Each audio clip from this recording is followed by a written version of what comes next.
राधा जी एक आम मध्यम वर्गीय परिवार की मुखिया थी। वह अपने बेटे शुभम और बहू मनीषा के साथ रहती थी। एक बेटी सीमा थी जो कि एक शादी के बाद अमेरिका में बस गई थी। राधा जी के पति की मृत्यु बहुत पहले ही हो चुकी थी। शुभम और मनीषा की शादी को 5 साल हो गए थे, लेकिन अब तक उनकी कोई संतान नहीं थी। राधा जी बहू मनीषा की जॉब करती थी, जो कि राधा जी को बिल्कुल भी नहीं सुझाता था। वे जल्द से जल्द दादी बनना चाहती थी, लेकिन मनीषा और शुभम यह अच्छी तरह से जानते थे कि अभी मनीषा का जॉब करना कितना ज़रूरी था। राधा जी अपने बेटे शुभम से इस बारे में बात करती थी तो शुभम किसी न किसी बहाने से बात को टाल देता था।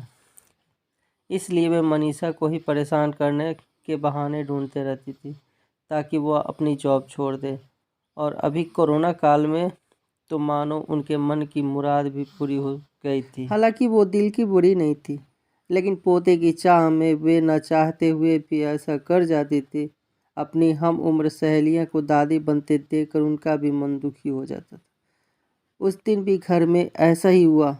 ऑफिस में काम की वजह से मनीषा देर तक सोती रही और राधा जी को अच्छा खासा मौका मिल गया।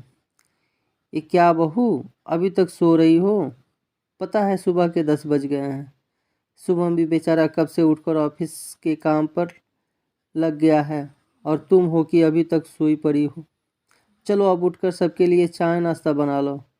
मुझसे कुछ हो नहीं पाता, वरना मैं तो तुम्हारे भरोसे कभी ना रहती, खुद ही सब कर लेती। सॉरी माँ जी, वह देर रात तक काम चलता रहा, इसलिए सुबह सुबह ही सो पाई थी, इसलिए समय का पता नहीं चला। आप चलिए, मैं अभी जल्दी से आती हूँ। हाँ हाँ ठीक है, मेरा कुछ नहीं, पर शुभम को देख लो, उसे कुछ चाहिए तो नहीं? कब से उठा है बेचारा। हे भगवान, मुझे जल्दी से ठीक कर दे ताकि मैं ही अपने बेटे का ध्यान रख सकूं। राधा जी ने नाटकीय अंदाज में कहा। राधा जी ने अपनी बहू मनीषा को उठाते हुए कहा। मनीषा ने घड़ी देखती तो वाकई 10 बज गए थे। आज उसकी आंखें कैसे नहीं खुली। वह जल्दी जल्दी अपने काम निपटाकर हॉल में आई तो शुभम अपने लैपटॉप के साथ ऑफिस का काम कर रहा था। उसने किचन में जाकर चाय नाश्ता बनाया और फिर रात के बर्तन साफ किए और झाड़ू पोछा करने नहाने चली गई। दरअसल कोरोना वायरस की बढ़ती बीमारी की वजह से शहर में पूरी तरह लॉकडाउन किया गया था, इसलिए काम वाली बाई भी नहीं आ रही थी। मनीषा खुद एक इंटरनेशनल कंपनी में काम करती थी। उसका ऑफिस टाइम निश्चित नहीं होता था। अधिकतर उसे देर रात में देर तक काम करना होता। कल भी उसका काम देर तक चलता रहा, इसलिए वो देर तक सोती रही। मनीषा नहा कर आई तो देखा कि उसकी सास अपने कमरे में अपनी सहेली से फ़ोन पे बात कर रही थी। बातचीत में अपना नाम सुनकर मनीषा सास की बात सुनने लगी। अरे शारदा, तुम भी अपने बहू को ज़्यादा सर पे मत बैठाओ। बहू को ज़्यादा उड़ने दोगी तो कल को अपनी नौकरानी के चक्कर में वह तुम्हें ही घर की नौकरानी बनाकर छोड़ेगी। मैं तो भाई शुरू से ही मनीषा के नौकरी करने के खिलाफ थी। अब करे नौकरी शौक से, पर साथ साथ घर के काम भी करे।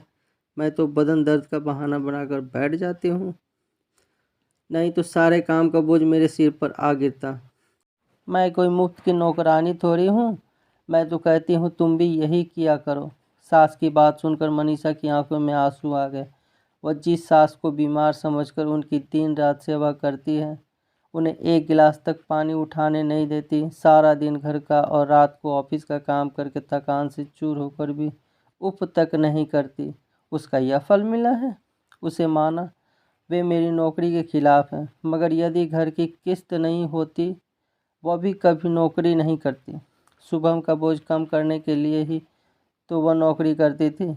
खैर अभी के मुश्किल समय में वह सास से किसी बात पर बहस नहीं करना चाहती थी जिससे घर का माहौल ख़राब हो, इसलिए वह उनकी बात को नज़रअंदाज करके वहाँ से चली गई। लेकिन उसकी नज़रों में राधा जी की इज्जत ज़रूर कम हो गई थी। दूसरे दिन सुबह सुबह राधा जी की बेटी सीमा का अमेरिका से फ़ोन आ गया। सीमा की सास उसके पास अमेरिका आई हुई थी। आदत के अनुसार राधा जी ने जैसे ही सीमा की सास की बुराई करनी चाहिए, वैसे ही सीमा ने उन्हें डपट दिया। माँ, आप बिल्कुल भी माँ जी के बारे में अनाप शनाप नहीं बोलेंगी, पता है आपको? आपके चक्कर में आकर मैंने उनके साथ कितना बुरा व्यवहार किया था, लेकिन आज मुझे उनकी कीमत पता चल गई है। तुम तो उनके यहाँ पर आने के कितने खिलाफ थी, मगर आज वे यहाँ नहीं होती तो न माँ होती, न जाने हमारा क्या हाल होता।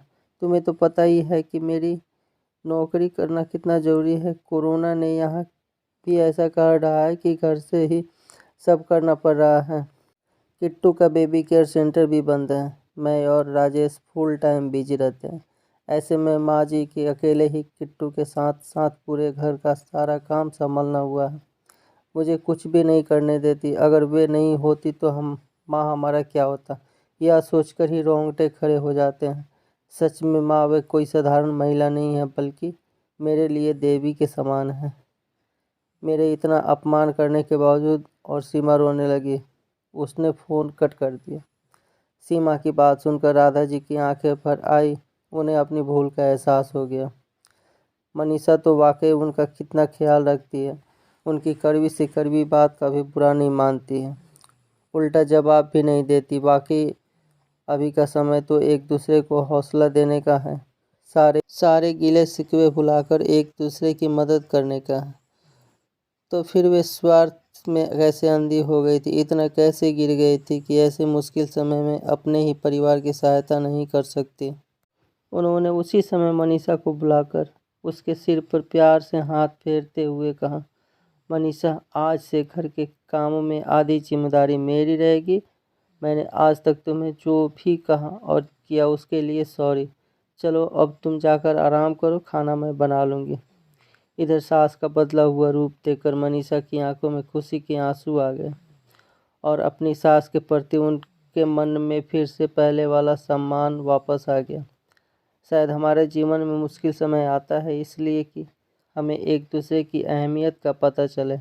अपनी गलतियों का एहसास होने और आगे बढ़कर माफ़ी मांगने से वाकई इंसान छोटा नहीं बल्कि बहुत बड़ा हो जाता है, राधा जी की तरह।